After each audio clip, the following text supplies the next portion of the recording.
Travel Tales, Unforgettable Moments.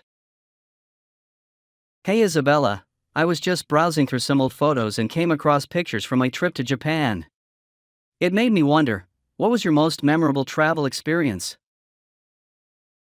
Oh, that's a tough one. I think my most memorable trip was when I visited Paris and saw the Eiffel Tower for the first time. The sheer size and beauty of it were overwhelming. What about you? What made your trip to Japan so memorable? Japan was incredible for so many reasons, but what stood out the most was the visit to Kyoto during the cherry blossom season.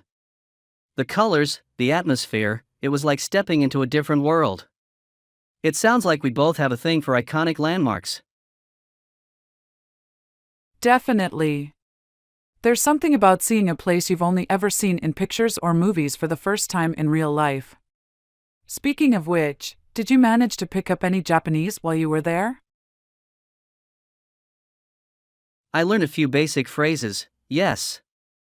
It's fascinating how trying to speak the local language, even just a little, can enrich your travel experience so much. How was your experience with the French language in Paris?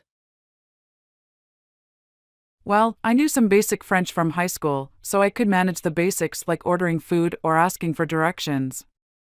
But you're right, even those little interactions in the local language made the trip much more engaging.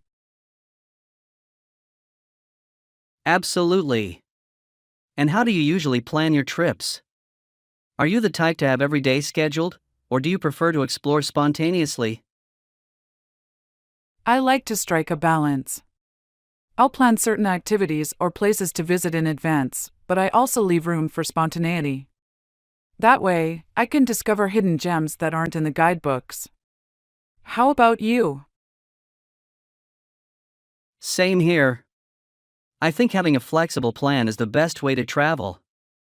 It allows you to have an outline of what you want to see and do, but also gives you the freedom to explore new opportunities that come up. Exactly. Oh, and do you have any travel tips for someone looking to explore new places? One of the best tips I can give is to always carry a small notebook or use your phone to jot down experiences, thoughts, or even directions. It's not just helpful in the moment, but it also serves as a wonderful memory to look back on. What about you? Any tips? I'd say, don't be afraid to get lost. Some of my best memories are from times when I strayed off the beaten path and discovered something incredible. Of course, always stay safe, but a little adventure can lead to the most unforgettable experiences. That's a great point. Getting lost can indeed lead to the most memorable adventures. Well, it's been great sharing travel stories with you, Isabella. Here's to many more adventures in the future. Absolutely, Luther. Looking forward to our next catch-up.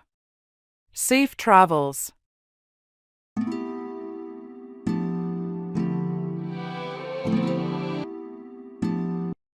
Easy English, master everyday conversations with simple phrases.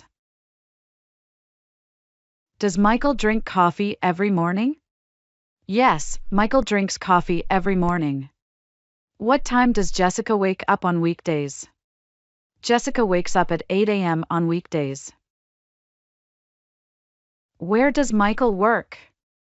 Michael works in an office in New York. How does Jessica go to school? Jessica takes the bus to school.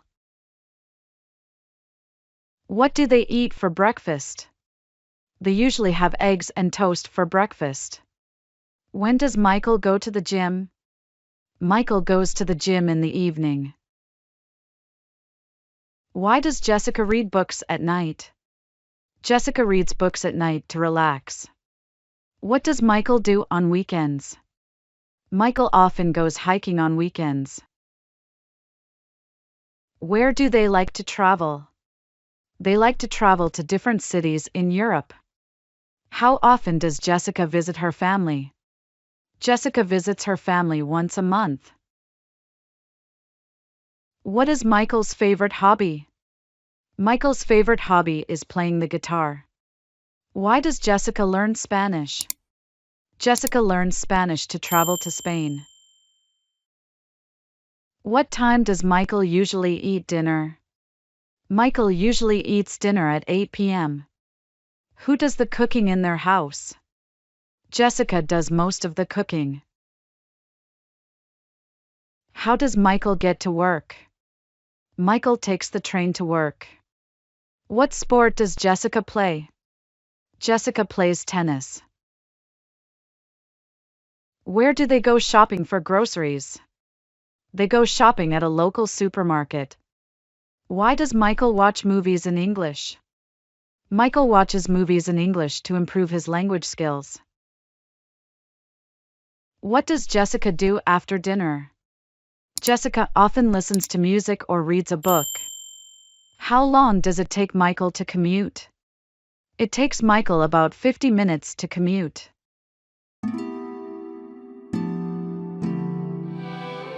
Understanding true love, a candid conversation. Hello Fiona, I've been thinking about our topic today, true love. What does that phrase mean to you? Hi Albert, that's quite a deep topic to dive into. For me, true love is about understanding and acceptance. It's loving someone not just at their best, but also supporting them at their worst. What's your take? I agree with you. True love also means commitment to me. It's when you choose to stay by someone's side, through the ups and downs, no matter what. Yes, and it's about honesty, isn't it? Being able to share your thoughts and feelings openly, without fear of judgment. Absolutely. Honesty builds trust, and trust is the foundation of any strong relationship. Do you think true love changes over time? Definitely, Albert. As people grow and evolve, so does their love. What was important in a relationship 5 years ago might not hold the same weight today. It's about growing together, not apart. That's a good point. It makes me think about the sacrifices often involved in true love. Sometimes, you have to compromise or give up something important for the sake of the relationship. True, sacrifices are part of love. But it's crucial that these sacrifices are balanced. Both people in the relationship should feel like they are giving and receiving equally. Balance seems to be key in many aspects of love. Speaking of which, how important do you think friendship is in a loving relationship? Very important, Albert. I believe that a strong friendship can enhance love because it adds a layer of camaraderie and fun. It keeps the relationship exciting and joyful. I like that view. It's like having the best of both worlds, a partner and a friend. Fiona, do you think there's a way to know when you've found true love? That's a tough one. I think it's a feeling of deep connection and peace. When you can't imagine your life without the person, not because you need them, but because they enrich your life in such a unique way. That sounds right. It's not about needing someone to complete you, but about them complementing your life, making it better. Exactly, Albert. And in your experience, how do you maintain the true love once you've found it? Communication, without a doubt. Keep talking, keep sharing, keep discussing your dreams and fears. And never stop being curious about your partner. Keep learning about them every day. Well said, Albert. True love isn't just found. It's built, nurtured, and maintained. Thank you for such a thoughtful discussion today. Thank you, Fiona. It's always enriching to explore such meaningful topics with you. Until our next conversation, take care. Take care, Albert. Looking forward to our next chat. Dubai Diaries, an unforgettable stay at the Burj Al Arab. Hello everyone. I'm Charles, and joining me today is Linda, who recently returned from a spectacular trip to Dubai. Linda, it's great to have you here. Thanks, Charles. I'm thrilled to share my experiences. Dubai is a dream destination for many, and my stay at the Burj Al Arab was nothing short of magical. The Burj Al Arab is known as the epitome of luxury. Can you tell us a bit about what makes it so special? Absolutely, Charles. From the moment you arrive, you're treated like royalty. The architecture alone is breathtaking, standing on its own island with views that capture the Arabian Gulf in all its glory. That sounds amazing. I've heard the service there is unparalleled. What was your experience? You heard right.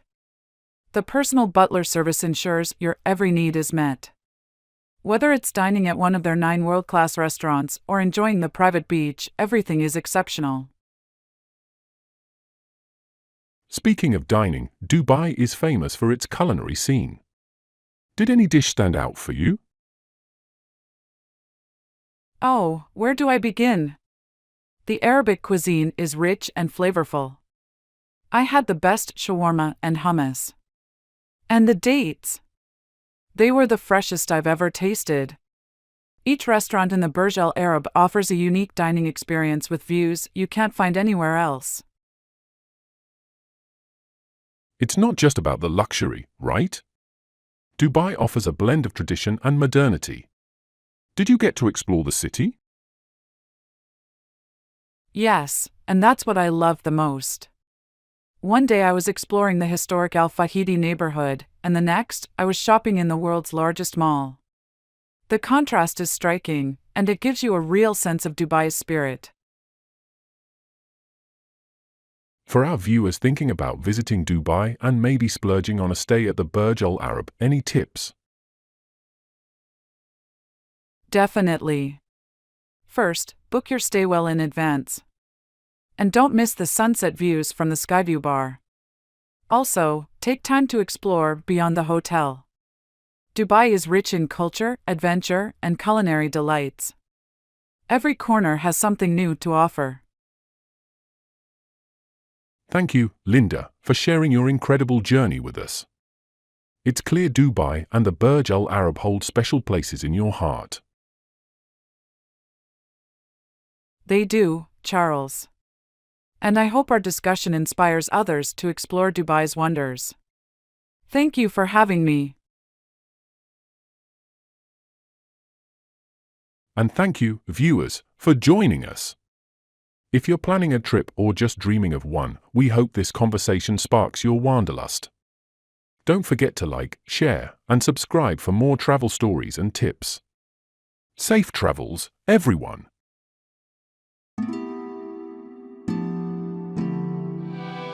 Speak English with emotion, easy ways to express happiness, sadness, and joy. Why is Luther sad today?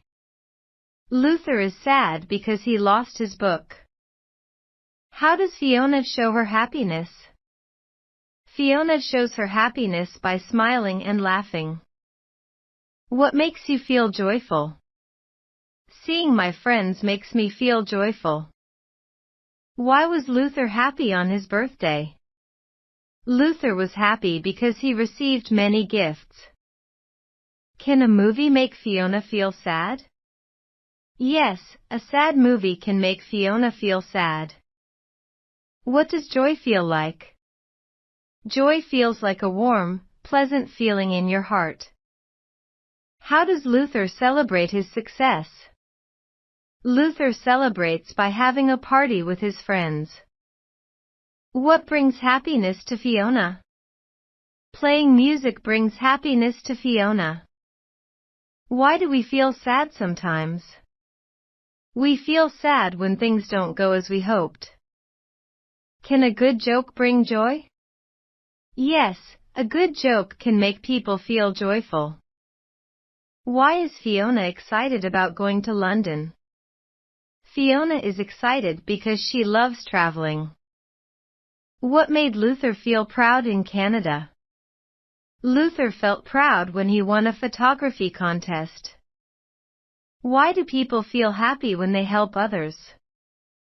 Helping others gives a sense of fulfillment and happiness. Can beautiful weather make you joyful? Yes, sunny and pleasant weather often makes people feel joyful. Why was Fiona sad about leaving Paris? Fiona was sad because she enjoyed her time there. How does Luther express his happiness? Luther expresses his happiness by singing. What makes children in Australia happy? Children in Australia are happy when they play outside. Can a surprise party make Fiona joyful? Yes, Fiona loves surprises and they make her joyful. Why do people feel sad when they say goodbye? People feel sad when they say goodbye because they will miss each other. What can bring happiness to someone who is feeling down? Kind words or a friendly gesture can bring happiness to someone who is feeling down. I hope these examples are useful for your English learning. Thanks for watching.